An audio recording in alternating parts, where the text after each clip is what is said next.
नमस्कार दोस्तों, Russia Ukraine war शुरू हुआ फरवरी 2022 के अंदर, जिसके बाद में वेस्टर्न देश जैसे कि यूनाइटेड स्टेट्स, यूरोपियन यूनियन, इनके द्वारा लगातार रशिया के ऊपर सैंक्शन लगाए गए। इवन यूरोपियन यूनियन ने तो यह भी डिसाइड कर लिया कि रशिया के ऑयल के इंपोर्ट को फेज आउट कर देंगे, जिसके बाद में रशिया एक ट्रबलसम इस सिचुएशन के अंदर आके खड़ा हो गया था। जिसके बाद रशिया ने इंडिया और चाइना को डिस्काउंटेड रेट के अंदर ऑयल सप्लाई करना शुरू किया, जिसकी वजह से रशिया की इकोनॉमी को बहुत बेनिफिट हुआ। देखना कैसे अप्रैल मई जून के अंदर सबसे ज्यादा भारत ने रशिया से ऑयल इंपोर्ट किया, तो वो था मई का महीना। इसी मई के महीने में रशिया की इकोनॉमी देखना, रशिया का जो रूबल है वो मई के महीने में 75 से 80 के बीच में था। वन ऑफ द लोवेस्ट देखने को मिल रहा था पिछले कुछ महीनों के अंदर, क्योंकि भारत भारी मात्रा में रशिया से ऑयल को इंपोर्ट कर रहा था और रशिया भारी मात्रा में ऑयल को एक्सपोर्ट कर पा रहा था भारत को। ऐसी कंडीशन के अंदर बैलेंस ऑफ ट्रेड जो है वो रशिया की तरफ था। वहीं दूसरी तरफ जब भारत को ऑयल जो है वो रशिया से मिल रहा था, तो भारत ने दूसरी जगह से ऑयल लेना कम कर दिया, खास रूप से सऊदी अरेबिया, क्योंकि सऊदी अरेबिया के पुराने स्टेटमेंट भी इसी तरीके के रहे हैं, जिसके कारण से आप मई के महीने में देख सकते हो कि ओवरऑल सऊदी अरेबिया का ऑयल का एक्सपोर्ट ही सबसे लोवेस्ट चला गया था, क्योंकि भारत ने वहां से इंपोर्ट करना कम कर दिया था, जिसकी वजह से सऊदी अरेबिया का अरामको कंपनी है, जो कि सबसे बड़ी कंपनी सऊदी अरेबिया की हो, जिसके 90% शेयर सऊदी अरेबिया की सरकार द्वारा होल्ड किए जाते हैं। इस अरामको कंपनी का प्रॉफिट लगभग 38% तक डाउन हो गया था अप्रैल मई जून वाले क्वार्टर के अंदर, क्योंकि भारत ने सऊदी अरेबिया से उस समय पे ऑयल जो है वो इंपोर्ट करना कम कर दिया था। मतलब भारत के ऑयल के इंपोर्ट का असर ऑयल एक्सपोर्टिंग कंपनी के ऊपर, ऑयल एक्सपोर्टिंग देशों के ऊपर बहुत भारी मात्रा के अंदर होता है। बट इसके बाद में रशिया ने अपनी पॉलिसी थोड़ी सी चेंज करना शुरू की। रशिया को उस समय पे लग रहा था, क्योंकि भारत जब रशिया से ऑयल ले रहा था तो वो रूपी रूबल में ले रहा था, जितना भी ट्रांजेक्शन था वो रूपी के अंदर किया जा रहा था। ऐसी कंडीशन में रशिया के पास में भारी मात्रा में रूपी जो है वो एक्यूमुलेट हो रहा था, जिसके कारण से रूपी के अंदर सेटलमेंट करना रशिया ने कम कर दिया। इवन भारत को डिस्काउंट देना भी कम कर दिया।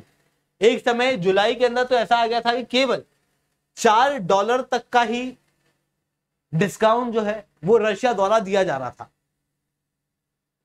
इवन इसके बाद में रशिया और सऊदी अरेबिया की पॉलिसी के अंदर कुछ सिमिलरिटीज देखने को मिली।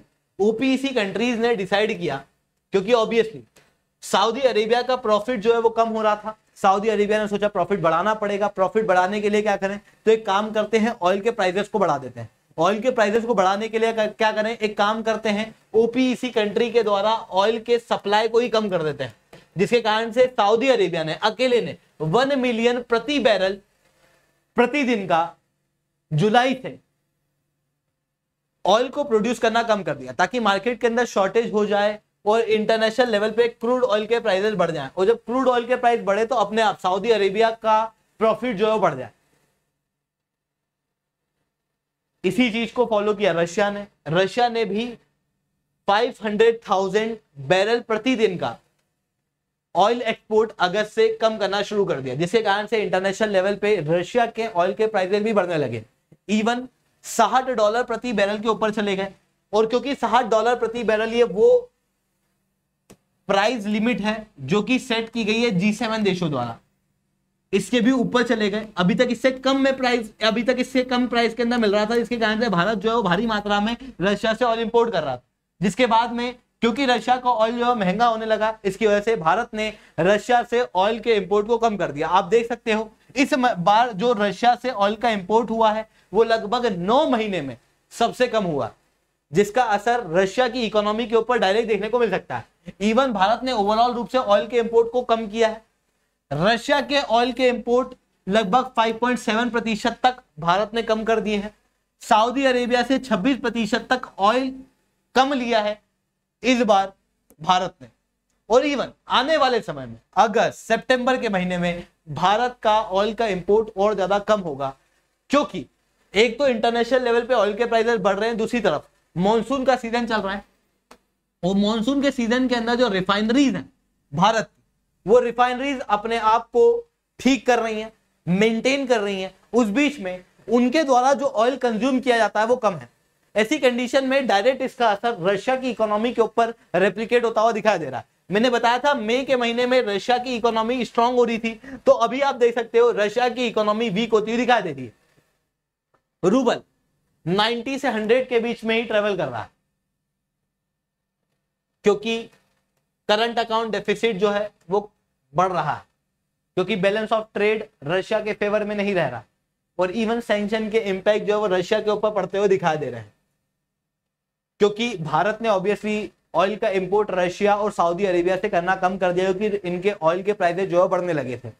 वहीं भारत का ओवरऑल रूप से ऑयल का इंपोर्ट देखें तो लगभग पहले के मुकाबले जो ऑयल का इंपोर्ट होता था लगभग उतना ही ऑयल का इंपोर्ट हम अभी भी कर रहे हैं, क्योंकि हम लोगों ने रशिया और सऊदी अरेबिया को अब रिप्लेस करना शुरू कर दिया है with the help of Iraq, UAE, Nigeria, जिसके कारण से ओपीईसी कंट्री से भारत का इंपोर्ट इस बार बढ़ा है ऑयल का।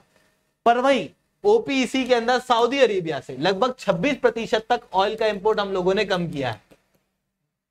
और जब भारत ने ऑयल का इंपोर्ट सऊदी अरेबिया से कम किया तो उसकी वजह से सऊदी अरेबिया के प्रॉफिट के ऊपर उसका डायरेक्ट रिफ्लेक्शन होने लगा है, रशिया की इकोनॉमी के ऊपर डायरेक्ट रिफ्लेक्शन होता हुआ दिखाई दे रहा है, जिसके कारण से भारत जो कि विश्व के अंदर थर्ड लार्जेस्ट ऑयल का इंपोर्टर है, वो एक बड़े स्टेक जो है वो इंटरनेशनल लेवल पे ऑयल प्राइस के अंदर रखता है, क्योंकि इंटरनेशनल लेवल पे ऑयल की डिमांड को क्रिएट करने के अंदर भारत काफी ज्यादा सक्षम देश है। क्योंकि अभी जो चाइना है वहां पर डिफ्लेशन की स्थिति चल रही है, चाइना की इकोनॉमी के अंदर डिमांड कम हो रही है, जिसके कारण से बिजनेसमैन जो है वो नई चीज को प्रोड्यूस नहीं करना चाह रहा। इस वजह से चाइना जो है वो बहुत ज्यादा अब ऑयल को इंपोर्ट नहीं कर पा रहा है। वहीं दूसरी तरफ भारत के पास में कैपेसिटी है और ज्यादा ऑयल को इंपोर्ट करने की।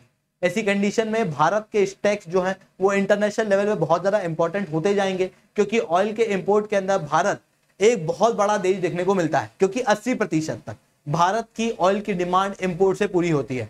और वो चीज मैंने आप लोगों के साथ में लेक्चर के साथ अंदर चर्चा की। दोस्तों आप लोगों को ये लेक्चर कैसा लगा उसे आप लोग कमेंट के अंदर बता सकते हो। इसके अलावा अगर आप लोग को यूपीएससी सीएससी की तैयारी करना है, इंडिया के टॉप एजुकेटर से पढ़ना, और आप चाहते हो कि अगली बार आपका नाम भी यहाँ पर दिखाई दे, तो आप लोग हमारे साथ में उड़ान बैच के अंदर जुड़ सकते हो, जहां पर इंडिया के टॉप एजुकेटर मैं, Mahipal sir, Nidhi ma'am, Kinjal sir, Anirudh sir आप लोगों को पढ़ाएंगे, जहां पर 900 से ज्यादा लाइव क्लासेस आप लोगों की ली जाएंगी, 10 मेंस 40 प्रीलिम्स की टेस्ट सीरीज मिलेंगी, टॉपर द्वारा आप लोगों की क्लासेस ली जाएंगी।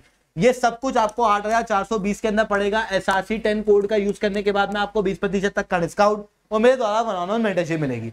इसके अलावा अगर आप हिंदी मीडियम के बच्चे हो तो आप बोध बैच के अंदर जुड़ सकते हो।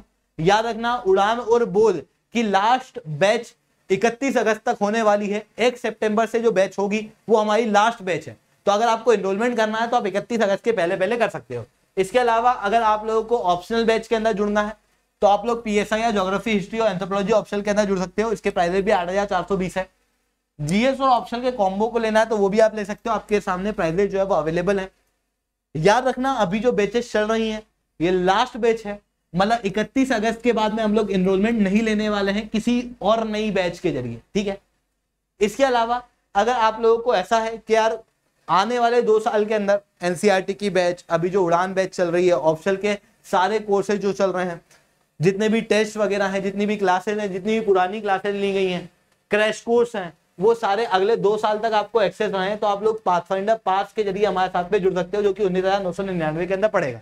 याद रखना यहाँ पे कोड आपको यूज करना है SRC 10, जिसके बाद में आप लोगों को मेरे द्वारा वन-ऑन-वन मेंटरशिप साथ में 20% तक के डिस्काउंट इन सब्सक्रिप्शन के ऊपर मिलेंगे। अगर आप अनअकैडमी टीम से बात करो, आपको ऑन कॉल कहना पड़ेगा मेरे को SRC 10 कोड लगाना है, और अगर आप खुद से सब्सक्रिप्शन ले रहे हो तो नीचे रेफरल कोड के अंदर SRC 10 लिखना पड़ेगा। ठीक है दोस्तों, आज के लिए इतना ही। That's all from my side. जय हिंद, जय भारत।